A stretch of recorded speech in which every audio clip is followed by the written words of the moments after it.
Arenero. Estas arenas del Santa Lucía sí que son arenas. Y las aguas andan siempre entre las piedras. No conocen el barro. Además dan de beber a una ciudad. Perico deseaba irse un día aguas abajo y conocer bien el río. Lo que se dice bien. Porque un río debe tener cosas para ver que no se acaban nunca. Lo piensa ahora que está paleando arena, llenando la carreta para ir al pueblo. En el cauce lento se levanta una suave niebla. Los bueyes alientan un vaho que asciende en la amanecida. El fueguito carrero calienta la pava ennegrecida. Vuelan rectos hacia el cielo los aguateros y las tijeretas cortando con golpes de cola las últimas estrellas. Hay arena más fina en el mar, le dije un día. El mar, él no lo había visto, pero conocía a un hombre que viajó por él. Nunca le había hablado de las arenas del mar. Le llevé un puñado un día. La miró y dijo simplemente, esto no es arena, es polvo. No ensucia las manos, pero no es arena. Arena es esto. Levantó del río un puñado, la extendió en la palma de la mano. Se puede poner en la boca, es dulce y fresca. Paleaba y paleaba Perico. La mañana comenzaba a levantar árboles contra el sol que estaba creciendo tras el bosque. El mar sería lindo, pero no tenía árboles. Los barcos no eran sino carretas. No necesitaban caminos para viajar. Y terminaba. Mi padre, que era carrero, iba así por los campos. Las estrellas lo guiaban. Él será arenero toda la vida. Le gusta mucho el río, las arenas, los árboles. Cuando a uno le gusta una cosa y puede serlo, no precisa más. Todo es lindo, la mañana y la tarde. ¿Y el mediodía? Guardar bajo las arenas una sandía y luego partirla y comerla y beberla mientras arden las cigarras en el talar crespo y gris. ¿Y la noche? Hay un rato en que el río no canta, oye. Creo que el agua se queda quieta y no va a ningún lado. Oír esto es lindo, es más lindo que oír los ruidos. Claro, oír el silencio tiene que ser lindo. Y sacar arena de donde se debe sacar. No es cuestión de sacar y sacar, no. Hay que sacar la que el río no necesita. Y para esto hay que conocer bien el río, que es una cosa viva y está en su cauce como un cuerpo vivo en el aire y se va por donde necesita ir. Y Perico hace en la vida lo que desea hacer. Va por ella como un río por la tierra. Cumple su misión con respeto de sacerdote por su religión. Pero él no sabe esto. Lo hace así porque él también tiene arena dulce y rubia en el fondo. Perico es como un río. Hola, ¿cómo están?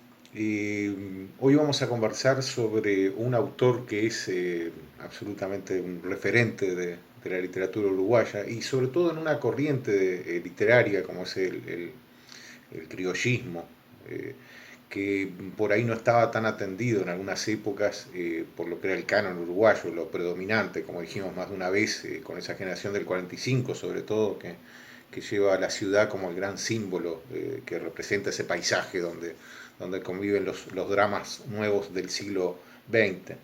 El criollismo yo creo que tiene un vínculo, uno le puede hacer un vínculo con lo que significa el indigenismo en otras regiones. Sobre todo me gustaría atender alguna comparación con el indigenismo en Perú, con José María Arguedas y Ciro Alegrías. Los procesos de democratización social que tiene la humanidad a partir, Occidente, a partir de la Revolución Francesa, a fines del siglo XVIII, crea enormes cambios en la literatura. Cada vez más se va a ir alfabetizando el hombre, la posibilidad de poder leer y escribir. Eso al mismo tiempo hace que busque historias que le reflejen su condición diaria, su condición social. Uno ve por un lado que cada vez empiezan a protagonizar más el hombre común, las historias en el realismo ruso, por ejemplo, si uno analiza a Dostoyevsky o a Chekhov o a Tolstoy, el hombre común y corriente empieza a ser parte de esas historias. Ya no son los grandes héroes ni las grandes hazañas las que intenta fijar la literatura, sino que son a veces anécdotas comunes, cotidianas, como una charla en una feria o como una circunstancia cotidianas y tangibles y cercanas. Hay que recordar lo que es Pobre Gente, por ejemplo, de Dostoyevsky, ese comienzo donde un intercambio epistolar crea una historia desde el drama de las dificultades económicas, o lo que es Raskolnikov en Crimen y Castigo, también de Dostoyevsky, donde es estudiante con dificultades económicas. O sea, cada vez empieza a protagonizar más la historia, cada vez empiezan a protagonizar más las historias el hombre común y corriente, de a pie. Esa democratización hace al mismo tiempo que empiezan a surgir nuevas técnicas de escritura. O sea, el hecho de llegar a principios del siglo, o llegar al siglo XX con el monólogo interior de William Faulkner, que lo hemos conversado también, y la exposición del hecho de que los propios personajes empiezan a contar la historia desde su percepción de las circunstancias, de su apreciación interior, de lo que ellos van conversando, de lo que van sintiendo y pensando frente a las circunstancias. Eso le da una enorme riqueza y sobre todo una enorme empatía con los lectores que ya cada vez alcanzan más la posibilidad de leer. Hay que pensar lo que es el analfabetismo en España en los primeros años del siglo XX, donde había regiones con un 50% o más de analfabetos, y cómo con el correr del tiempo se fue alfabetizando. En todos los países se dio ese proceso por el cual el ser común y corriente podía leer una historia y quería sentirse reflejado en su propia cotidianidad. Eso tiene que ver con la democratización también, o sea, porque de pronto antes una historia podía tener el propósito de una alabanza a determinado individuo que era líder de un grupo, un referente, o se lo quería poner como un referente. La literatura de un Edgar Allan Poe habla del drama de un hombre solitario. La literatura de Baudelaire, la poesía de Baudelaire, tiene que ver con ese sumergirse en el barrio latino de París, sumergirse en regiones que no habían alcanzado todavía la consideración de la literatura, de la intelectualidad. Es interesante también que el concepto de literatura no era tan lejano en el tiempo. La poesía era la predominante en la necesidad de una estructura que permitiera el recuerdo de una historia y repasarla con la musicalidad que tiene la poesía. Y eso tiene que ver también como que en el siglo XIX, a través de Rimbaud y de Laforgue, aparece el verso libre y la prosa poética de Baudelaire. O sea que ya no se necesita una estructura que se sostenga más allá de la lectura misma. Por supuesto que la poesía va a mantener musicalidad, está absolutamente ligada a la música, a lo que es poesía, pero la musicalidad ya de la poesía en el siglo XX ya es exprofeso en cuanto a que el verso medido construye una unidad métrica y musical con el propósito en sí mismo, pero esto no está ligado a una oralidad, sino también a la lectura. Uno lee un soneto, lee una décima, lee una octava real. No son tan transferidas a través de la oralidad, sino en la lectura misma, pero mantienen la estructura. Pero el verso libre se hace más predominante y tiene que ver esto con la condición de la alfabetización del ser humano, la posibilidad de leer. La atención al individuo común en distintos lugares. Como decía, la ciudad va convirtiéndose en el gran símbolo, en el gran escenario donde van a tratar las historias los distintos autores. Pero, ¿qué pasa con aquellos sectores más marginados, digamos, para la predominancia occidental de la burguesía, del poder de sectores sociales?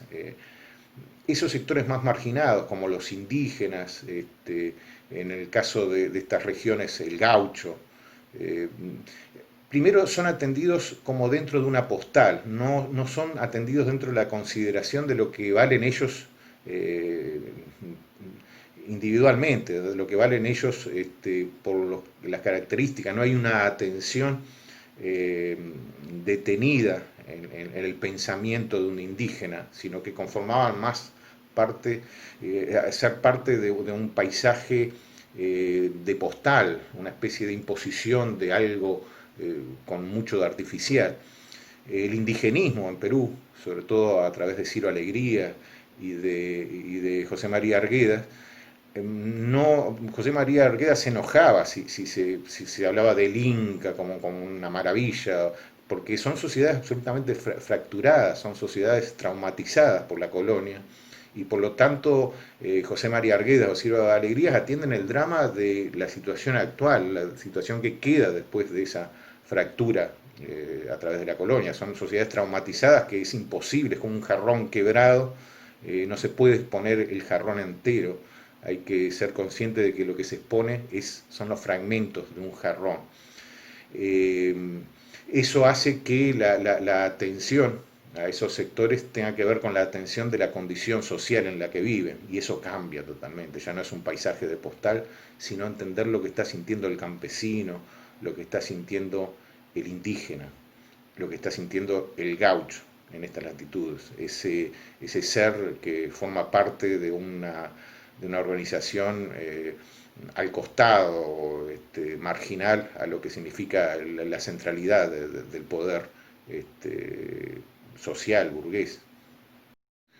Juan José Morosoli nace el 19 de enero de 1899 en Minas, La Valleja, donde va a vivir toda su vida. Hijo de un albañil suizo. Recordemos lo que significa la migración en la segunda mitad del siglo XIX de europeos, muchos de ellos con dificultades económicas, que llegaban tratando de hacerse la América, encontrar las oportunidades laborales que de pronto Europa en ese momento no le estaba dando por distintas situaciones dentro del continente europeo.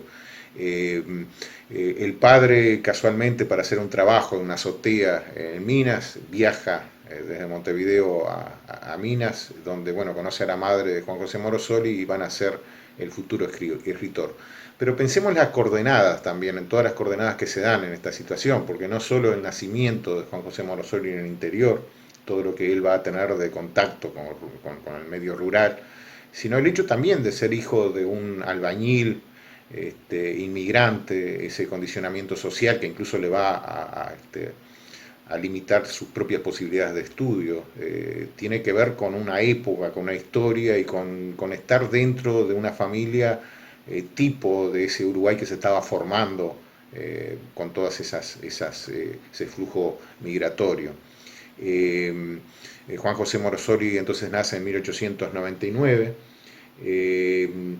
En 1907 se inscribe en la Escuela Artigas de Minas para estudiar, un estudio que le va a durar muy poco, porque ya recién de inmediato en 1909 él va a dejar los estudios por un tema de ponerse a trabajar, y desde muy niño va a trabajar como albañil, como ayudante de albañil, va a ser mandadero, va a hacer algunos trabajos desde muy chico, estamos hablando de un niño, pero va a terminar trabajando en un bazar y librería de un tío en ese tiempo, donde se va a dar la primera instrucción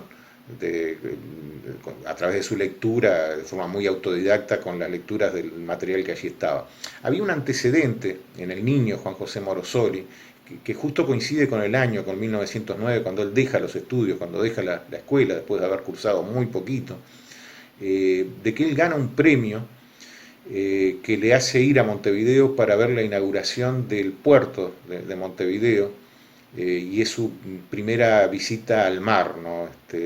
Recordando ese célebre cuento, Viaje hacia el mar, de Juan José Morosoli, es algo para apuntar que ese año, cuando él gana ese premio, justo y en 1909, cuando abandona finalmente la escuela, es que él llega por primera vez a Montevideo para ver la inauguración del puerto, gracias a un trabajo de redacción que consigue ese premio.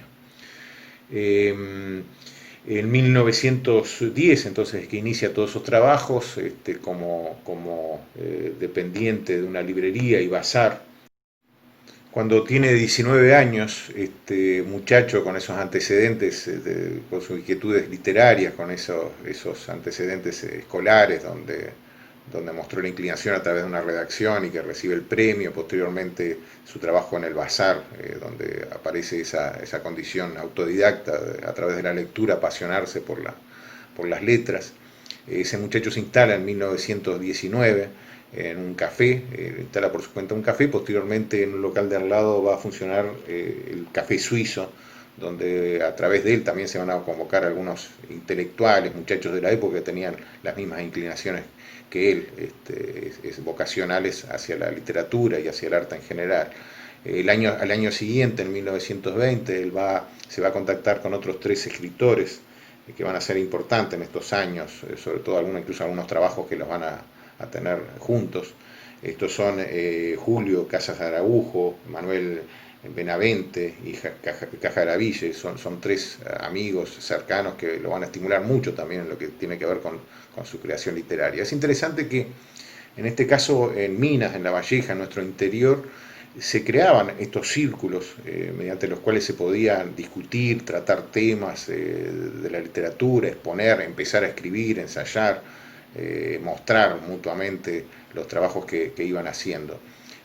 Quiero decir que se creaba un contexto cultural y eso es muy interesante porque los casos no abundan demasiado en un país que centraliza mucho en la capital, en Montevideo, toda la actividad literaria, y uno puede pensar en Serafín J. García y alguno más que escapa del pasaje por Montevideo. Juan José Morosoli va a ser un escritor que va a saltear absolutamente un pasaje por Montevideo o por Buenos Aires, y sin embargo va a tener la atención tanto de las publicaciones de Montevideo como también en las publicaciones de Buenos Aires. Hay que señalar que es contemporáneo por ejemplo, Jorge Luis Borges, es casi contemporáneo, más allá de que nace un poco después, es contemporáneo también a Onetti, más allá de que Onetti nace en 1909, pero con una poca diferencia. Esto lo digo porque en la comparación de lo que significa la atención de otros escritores hacia la ciudad, hacia el mundo citadino, hacia el drama de la ciudad, estas personas saltean la capital, o sea, no se van a vivir ni a Montevideo ni a Buenos Aires, y mantienen justamente el ejercicio de vida de ese medio rural. Incluso si uno se imagina, en esa época había mucho más, era mucho más escasa eran mucho más escasas las posibilidades de contactarse con la capital, con Montevideo, era mucho más el aislamiento que había. Más allá de que las revistas llegaban e iban. Mundo Uruguayo era una revista, por ejemplo, en la que va a colaborar Juan José Morosoli y que llegaba a todo el país, que llegaba a distintas capitales del interior. Pero esa condición de permanecer lejos de la gran ciudad también estimula el ejercicio del costumbrismo, del diálogo con los paisanos, con la gente cercana a ese medio en el que va a crecer Juan José Morosoli. Juan José Morosoli toda su vida va a ser un hombre que estimula el diálogo, el tratar de entender la personalidad y las características del hombre de campo, del hombre que llegaba a charlar con él, mate por medio, y anécdotas muchas, esas historias que surgen a veces en la soledad, que significa el campo, que significa el alejamiento de la gran urbe. Eso siempre lo va a apasionar a Juan José Morosoli, y esas primeras tertulias, esas charlas, cuando es un veinteañero, son parte del ejercicio que va después a plasmar en la literatura. En 1922 escribe para el periódico El Departamento. Eso estimula aún más sus posibilidades también como periodista. Va a ser colaborador del Día, por ejemplo, de Montevideo, va a escribir para algunas revistas en el futuro de la capital de Montevideo, pero siempre permaneciendo en su interior.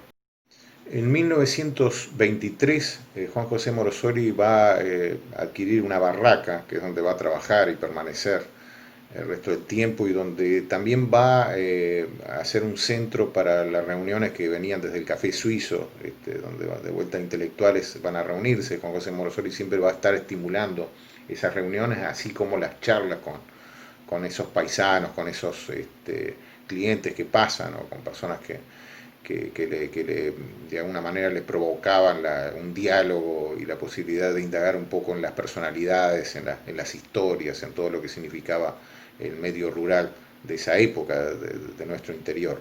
A partir de ahí, de 1923, van a haber una serie de obras de teatro, muchas de ellas en colaboración con algunos de sus amigos. Por ejemplo, en 1924, bueno, en 1924 en 1923 primero, junto justamente a Casas Araujo, escribe la obra Poblana, que es estrenada en Montevideo, en el Teatro Artigas, en 1924. De 1925 es La Mala Semilla, que es estrenada por una compañía en Minas. Se edita Bajo la misma sombra. Estos años siguientes a lo que significaban esas tertulias, esos intercambios, ese acercamiento de estos amigos, son años de muchísima producción y del comienzo, pero sobre todo a través de la poesía y la dramaturgia. Es posterior la llegada de Juan José Morosoli a la narrativa, pero en esos años tienen todas estas obras de teatro, La Mala Semilla en 1925, entonces, que es estrenada. En 1926 se estrena El Vaso de la Sombra.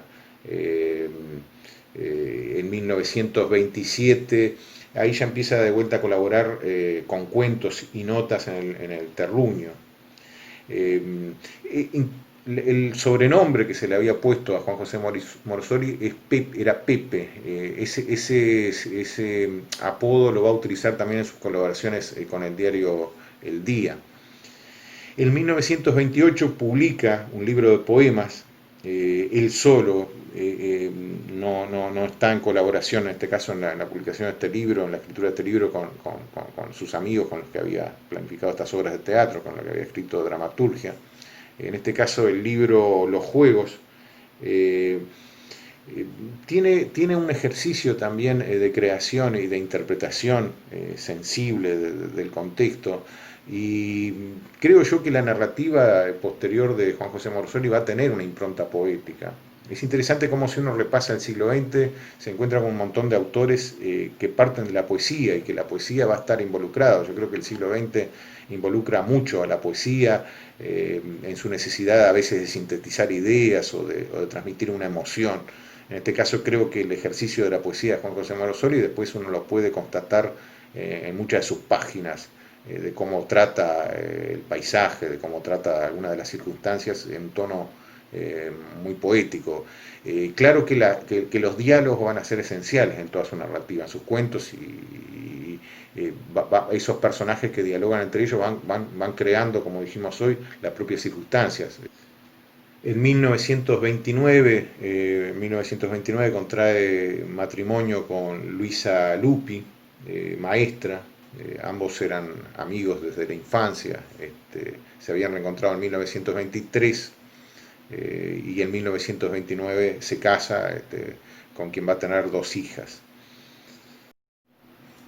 La década del 30 es muy importante para Juan José Morosoli, porque en 1932 es la publicación de su volumen de relatos Hombres, la aparición de Juan José Morosoli como narrador en esos cuentos que hoy reconocemos tanto como uno de los referentes más importantes, no solo del criollismo, sino de la literatura en general uruguaya, ¿no? Es uno de los escritores más importantes, indudablemente, un referente no solo del criollismo, la influencia que tiene sobre otros autores importantes como Julio Ceda Rosa, como un montón que atienden, digamos, esa forma de literatura donde el escenario es el interior. En 1932, con la publicación de ese volumen de relato Hombres, consigue incluso el premio del Ministerio de Instrucción Pública.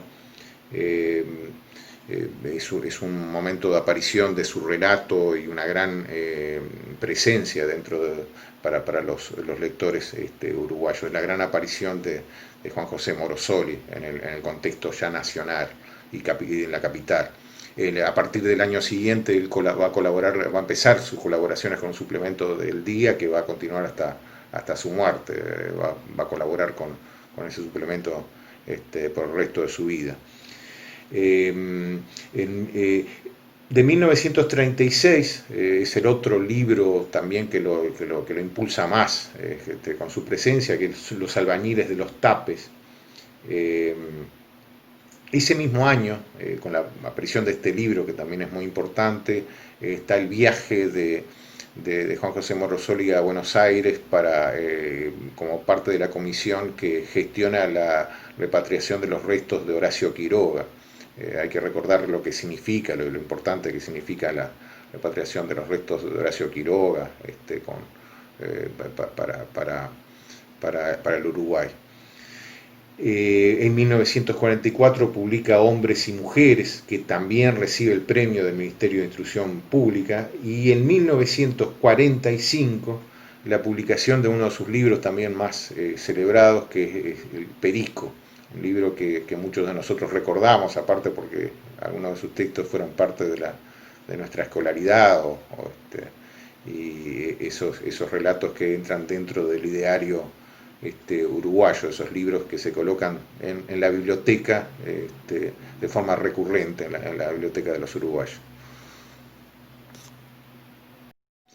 En 1950 Juan José Morosoli va a publicar la única novela en vida, la novela Muchachos, con la que de vuelta por tercera vez va a recibir el premio del Ministerio de Instrucción Pública. Estamos hablando que Morosoli fue un escritor muy popular en vida, no solo trascendió su obra en las bibliotecas de los uruguayos de forma posterior a su muerte, sino que en vida fue alguien que tuvo reconocimiento. E incluso, insisto, en una época donde no era la literatura más atendida, sino que empezaba a correr todo el criollismo, la presencia de escritores que atendían más a la ciudad como el contexto del paisaje para expresar los dramas contemporáneos, ¿no? Ese criollismo lo tiene a Juan José Morosoli como el más importante, el más influyente y el escritor central en esa temática campera, costumbrista del interior. En 1953 va a publicar otro volumen de cuentos, Vivientes, y en 1957, el domingo 29 de diciembre de 1957, de un ataque cardíaco, fallece Juan José Morosoli. De forma póstuma se va a publicar también los libros Tierra y Tiempo y en 1962 El viaje hacia el mar. Aquí quiero destacar a una figura que fue fundamental para la trascendencia de Juan José Morosoli, que fue Eber Raviolo, quizás el editor más importante que ha tenido el Uruguay, editor de Banda Oriental, de ediciones de Banda Oriental, un hombre que tuve el gusto, el privilegio de conocer, un hombre, Eber Raviolo, que no solo sirvió para la promoción y para el conocimiento que tuvieron en Montevideo y en el Uruguay de Juan José Morosoli, sino también Liber Falco, en fin, uno puede repasar un montón de nombres que le deben a Eber Raviolo, al editor de Banda Oriental Eber Raviolo, la difusión de todos estos autores que de otra manera quizá no hubieran llegado con la misma intensidad. O sea, fue muy importante Eber Raviolo como editor. Época donde las revistas también eran muy importantes, la presencia de revistas como Asir, Alfar, Número, Mundo Uruguayo, de antes, que recoge las primeras publicaciones de Morosoli. A través de esta revista se hacía también una gran difusión y por supuesto el cuerpo editor de estas publicaciones fue muy importante para la promoción.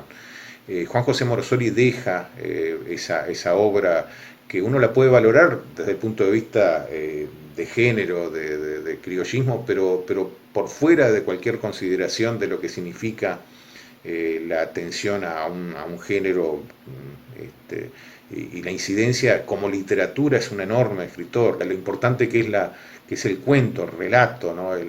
La soledad a veces del interior y del campo propicia que en cada encuentro se generan anécdotas, historias, la necesidad de contar que hay en el interior, y que todo esto está recogido por Juan José Morosoli en un estudio íntimo, cercano a la condición humana en el campo.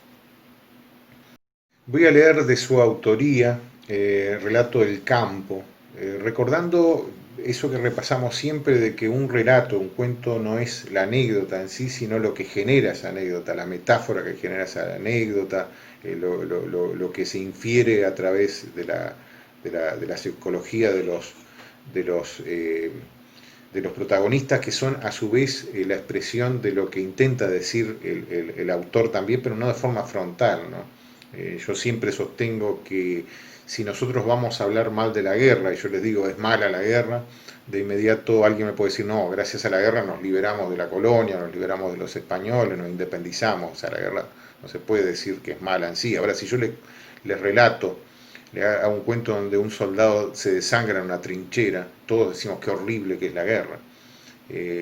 A través de la literatura nosotros podemos influir mucho más a veces que en un discurso frontal, en una propuesta frontal discursiva. Siempre la literatura tiene recursos a través de lo metafórico, a través de sumergirnos en la historia que nos propone para influir en nuestro pensamiento. La literatura yo siempre digo que por eso las dictaduras, un pensamiento totalitario censura la literatura, censura a los escritores, a los artistas, por lo que significa trabajar el área de la emoción y la afectividad de forma mucho más profunda de lo que a veces se consigue en una propuesta frontal. Todos esos recursos que van dentro de la narrativa y de la poesía, de la propuesta literaria, de la creación, de la poiesis, de la creación de una obra, tienen que ver con algo que va mucho más allá de lo sistémico, de la estructura de pensamiento formal para ser seres ordenados socialmente, ¿no? Tiene que ver con algo mucho más lejano a lo moral específico, sino más bien a la afectividad, a la emoción y al inconsciente también, a todo eso que pasa por dentro nuestro y que es tan difícil expresarlo. Y por eso también nosotros cuando leemos un buen libro, vemos una buena película, una buena obra de teatro o leemos buena poesía, hay algo en nosotros que se identifica, que siente esa empatía y que no terminamos de definirla. Tiene que ver con ese lado nuestro que no está en sintonía con el ordenamiento social, sino más bien con una afectividad y una emoción que es más universal, es más profunda. Es algo que tiene que ver con lo que uno siente y piensa, y con lo que de forma independiente a la condición social, ¿no? Al ordenamiento. El campo. El negro Sabino se consideró siempre un hombre feliz, hasta aquel día en que fue con su patrón Correa a lo del finado Antúnez. Él era feliz porque allí tenía todo lo que se necesitaba para ser feliz, según su propio pensamiento: yerba, carne, tabaco y caña. La yerba y la carne se la daba el patrón, y el tabaco no le faltaba nunca, porque en el campo había una picada por la que cruzaban los contrabandistas. Él les acercaba alguna oveja y a veces se encargaba de esconder en un lugar que solo él conocía descargas completas de tabaco, cuando la policía los traía cortos y tenían que alivianarla cargueros o deshacerse momentáneamente de ellos. Él era como la sombra de Correa. Donde iba el patrón, iba él. Sabía, cómo no, que al hombre nadie lo quería, porque era un avaro miserable que se estaba tragando a todo el mundo y viviendo entre la mugre y la miseria. Como si la vida la tuviera comprada y el campo se lo fuera a llevar en el cajón, cuando lo llevaran con los pies para adelante. Todo el mundo sabía cómo vivía Correa. Plata que cayera en sus manos iba a dar a la escribanía, depositándola para cuando pudiera meter diente a otro pedazo de campo. Pero para Sabino no era malo. Naides es moneda de oro para ser bueno para todos. Aquel día fueron a las casas del finado Antúnez. Allí estaban las tres mujeres, la viuda y las hijas, enfundadas en unas túnicas de color aperiá.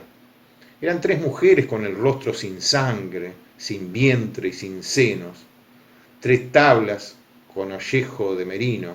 No bien entró Correa, las mujeres se pararon detrás de una mesa de pino y se quedaron esperando la palabra del hombre. Parecían esperar la orden de morirse. Vengo, dijo Correa, así arreglamos la cuestión del campo. Lo estoy precisando y van a tener que irse. El finado Antúnez había muerto en la miseria. Creyó hasta el fin que todas las enfermedades se pueden curar cuando hay plata para pagarle a los doctores, y estos le fueron comiendo el campo mientras un cáncer le fue comiendo el cuerpo. Murió a los 2 meses del día en que le dijeron que no había nada que hacer. Ya Correa le había puesto los 2 pies en el título. Las 3 mujeres se echaron a llorar. Sabino sentía que el llanto que se fundía en uno solo, ancho, despacito y sin parar, parecía salir de las ropas que caían flojas y sin arquearse en una sola curva. Un llanto que venía de todo, no solo de las mujeres. Bueno, dijo Correa, con llanto no hacemos nada. Mañana vengo con el escribano, consigno unos pesos de regalo para la mudanza y se me van. Al salir montó, se afirmó en los estribos, hizo luz en los cojinillos, miró hacia adelante dominando el campo y le dijo al negro, me hacía falta, ¿no ves que cuadro la punta que termina en lo de Lemos? El negro no lo oyó siquiera. No podía olvidar la figura y el llanto de las mujeres. Por eso dijo, hablando para sí, pobres, ¿dónde van a ir estas cristianas? Correa contestó, ¿a dónde? Al pueblo, donde van todos los pelaos. El campo de Correa era sin fin. ¿Y para qué? Solo él y yo, pensaba el negro, porque Correa no tenía siquiera un perro personal. Los perros que habían allí eran para atajar a la gente y para matar bichos. Siquiera él, Sabino, tenía uno con el que se hacía las horas, un perro que a veces le hacía reír y que hasta se parecía a una persona, por eso lo llamaba el viejo, pero no por no llamarlo viejo Arce, a quien se parecía, porque el respeto es el respeto. Esta idea de que el campo de Correa era un disparate se le empezó a presentar seguido en la cabeza después que estuvo con él en lo de Antunes, porque mirando bien el campo era para Correa eso nomás, el campo. ¿Lo disfrutaba? No. ¿Se daba una buena vida por tenerlo? No, era el campo y nada más. Y para el campo Correa era menos que un árbol, porque el árbol se le clava en el pecho y está arriba de él. ¿Y el hombre? Menos que una paja echada en el agua. El hombre queda echado en el campo arriba del pecho. Y terminaba, mira, qué lindo. Otra vez se le tenía lástima a Correa. Él iba siquiera a algún rancho de visita y tenía parientes, lejanos, sí, pero tenía. Y hasta gastaba algún peso que le asentaba a Correa cuando éste lo mandaba al boliche en un carro de pértigo con 10 o 12 cueros para cambiarlos por comestibles. Trae yerba, galleta y fariña. Todo en gasto porque yo no quiero plata en casa. Tenés que decir siempre eso en el boliche, porque tener plata es como tener enemigos o remordimientos. Todo el mundo sabía que él era rico, pero que no tenía plata. Por eso no corría peligro su vida, porque nadie mata por matar. El oro y el campo es lo único que no muere, pero el oro te lo pueden llevar y el campo no, ¿entendés? Es razón, contestaba Sabino. Le daba la razón en todo, hasta en lo de no tener familia. Era lindo. Nunca muere nadie, nunca se enferma a nadie, nadie te llora ni te pide ropa, vivís para vos. Pero ahora Sabino andaba con aquello en la cabeza. Sí, bueno, pero un día el hombre se muere, ¿y quién queda? ¿Cómo quién queda?, se preguntaba él mismo. Sí, ¿quién se hace cargo de todo? Porque tras un silencio seguía, bueno, un suponer se muere. Voy y digo en la comisaría, ¿y quién dispone de todo? ¿Quién? Porque el campo es de Correa, pero Correa ya no está. El campo sigue siendo campo y es de Correa. Pero ¿cómo va a ser de él si él no está? Y no viene nunca más porque se murió. Un lío. ¿Y qué importa que el oro y el campo nunca mueran si muere él? El negro no salía de aquello, porque los negros son peores que los blancos cuando se les da por cismar. Hacen un pozo y de los pozos solo se sale yendo para arriba. Y si usted va para abajo y cava, y aquel día no pudo más. Fue cuando llegó el escribano con las contribuciones. En un momento en que Correa estaba adentro de la casa, Sabino se acercó al hombre y le preguntó, cuando este hombre falte, ¿quién queda dueño del campo? ¿Y usted no sabe? ¿Se ha pasado la vida en él y no sabe? ¿Qué voy a saber? Yo sé cómo es ahora, pero pregunto para saber cómo es después que él se muera. ¿Tendrá parientes, protegidos? Nada, no tiene nada, pero el campo es de él y alguno quedará de dueño. Y siguió Sabino, claro, si el hombre ya no está y sin embargo está todo, de alguno tendrá que ser, ¿no le parece? Entonces no se preocupe, le contestó el hombre, porque lo que es de España es de los españoles, y lo que es de los españoles es de España, ¿entendió? Sabino se asombró de la pregunta. ¿Quién va a entender?, dijo. Nadie. Vaya a saber en qué momento las cavilaciones de Sabino fueron a dar a la cabeza de Correa. Él creía no haberlas revelado, pero los pensamientos vuelan como las semillas de cardo que se plantan solas, lejos de donde salieron, porque un día el propio Correa le preguntó a Sabino: ¿pero vos creés que este campo un día no sea mío y que no se sepa de quién va a ser? Sabino lo miró y contestó: vaya a saber. Yo pienso y cada vez sé menos. Siguieron callados. Al rato, como si el diálogo no se hubiera interrumpido, Correa preguntó: ¿vos qué harías en el caso? Sabino tenía la contestación pronta. ¿Yo? Comía corderos todos los días, tomaba vino, comía dulce de membrillo, tal vez hasta me conseguía una mujer. Correa no contestó. Al otro día ordenó Correa: te vas a la pulpería y traes caña, vino, guayabada, queso y todo lo que se te antoje. Después venís y le volteás el cuero a un cordero, ¿tá? Fue un día feliz para Sabino. Correa no lo gozaba como él, porque rato a rato se paraba en la puerta de la cocina y miraba el campo interminable. Volvía como en una ausencia de meter diente y labio otra vez, para salir nuevamente, como si el campo lo llamara. Iban por el campo siguiendo el alambrado que lo separaba del lindero. A lo lejos, el cuadrado del monte de eucaliptus y el dado blanco de la estancia de Méndez se estampaba en el día claro. Correa detuvo el caballo. Tras un silencio dijo al negro: ¿qué te parece si le salgo a comprar a Méndez? ¿Y pa' qué?, preguntó Sabino. ¿Cómo pa' qué?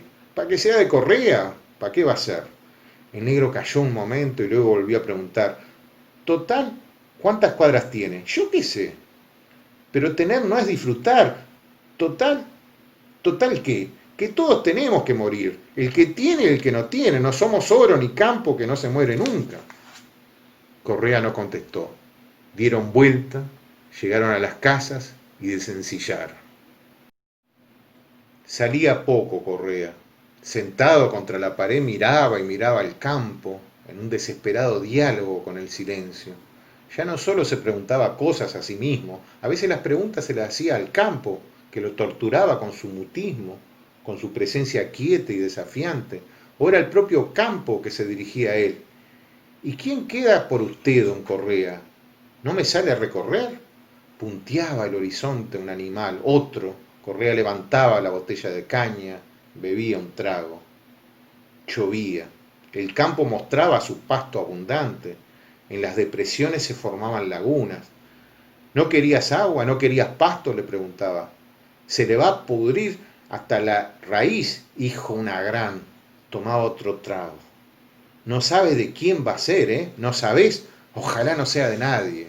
Callaba. La caña levantaba su bracita desde el estómago. Entonces el campo le contestaba: ¿y vos no te vas a pudrir, eh? ¿Y vos de quién sos? ¿No serás de nadie también?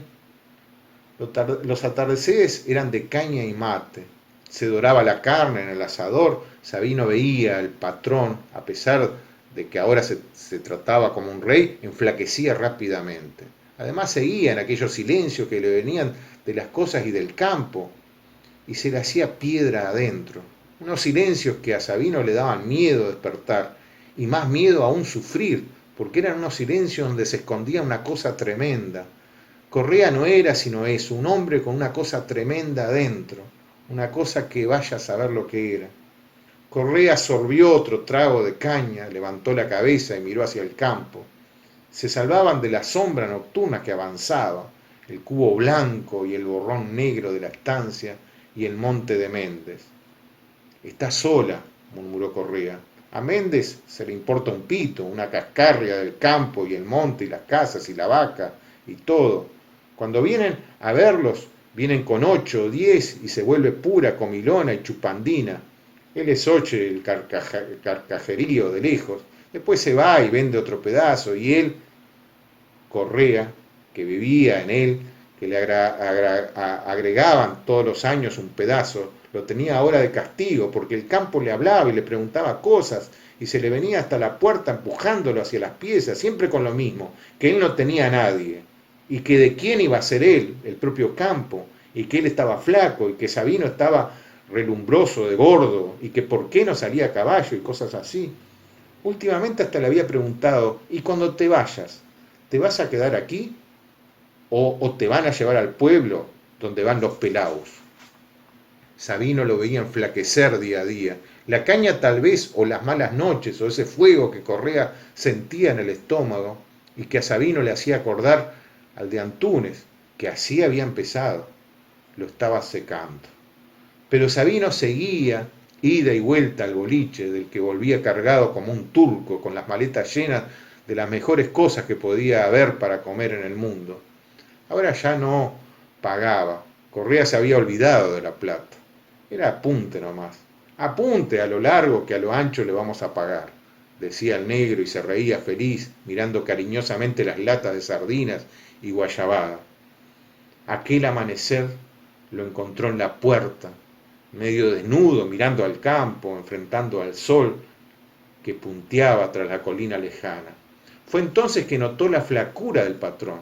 Parecía un esqueleto del que colgaba una camiseta vacía y unos calzoncillos sin muslos. El vientre saltaba hacia adelante como el de una mujer embarazada. Aquel vientre hacía reír entre aquellos huesos y aquella ropa vacía. Le habló y el patrón no contestó. Sabino se paró delante de él y volvió a llamarle. «Patrón, venga para adentro, patrón», pero el patrón parecía no oírlo ni verlo. A Sabino le pareció que tenía los ojos de vidrio helado, con reflejos que saltaban para todos lados, como si estuvieran rotos por dentro. La transparencia de ese relato y del drama y la soledad del campo, ¿no? Todo ese mundo que dispara, como decía hoy, elementos muy metafóricos y también de un contenido moral, donde es interpelada la condición de ese hombre ambicioso del campo. El criollismo, las modalidades, las costumbres, la atención a ese campo que fue relegado por la generación del 45, por muchos de los escritores predominantes, influidos por ese existencialismo de Juan Carlos Sonetti. Uno ve que tanto la poesía como la narrativa de la generación del 45, con excepción de Mario Arregui, atiende al drama de la ciudad. Y acá tenemos a Juan José Morosoli, uno de los narradores más importantes que atiende justamente esas costumbres y esas idiosincrasias del medio del campo, con un contenido moral, con un contenido discursivo, absolutamente encapsulado dentro de la anécdota, pero presente. Todas esas coordenadas que combina un relato como el que acabamos de leer expresan a un excelente autor como es Juan José Morosoli. Espero que les haya gustado este acercamiento, un escritor medular para nuestras letras, un escritor absolutamente recomendable y disfrutable. Les mando un abrazo grande y nos reencontramos la semana que viene. Yo conocí la geografía de mi terruño por aquel yuyero viejo. En su canasta estaban todos los pagos, con su perfume agraz y dulce. Con cada yuyo venía un pedazo de geografía viva, pues el yuyero, al exaltar las virtudes de la planta, evocaba el paisaje, los animales y los hombres. Algunos yuyos desaparecían por algún tiempo como seres vivos. Solamente las lluvias pertinaces, esas que levantaban de las cuevas los hongos dorados, conseguían que esta o aquella planta surgiera de la tierra. El yuyero las acechaba con la misma avidez que un pajarero acechaba a un pájaro raro. Otras aparecían tras un golpe de lluvia de gotas como copas de freno en las sequías largas que calcinaban los pastos. Nacían y morían con el chaparrón. La sierra venía con sus 1000 plantas llenas de espinas. El valle dormía en la canasta con sus gramillas duras. La cañada infantil, puro salto y espuma, con su menta espesa. Los cerros grises y transparentes de mi pago estaban mostrando allí el cabello gris y azufrado de la marcela y la planta de la yerba blanca. A mí me enseñó geografía el negro Félix, el yuyero.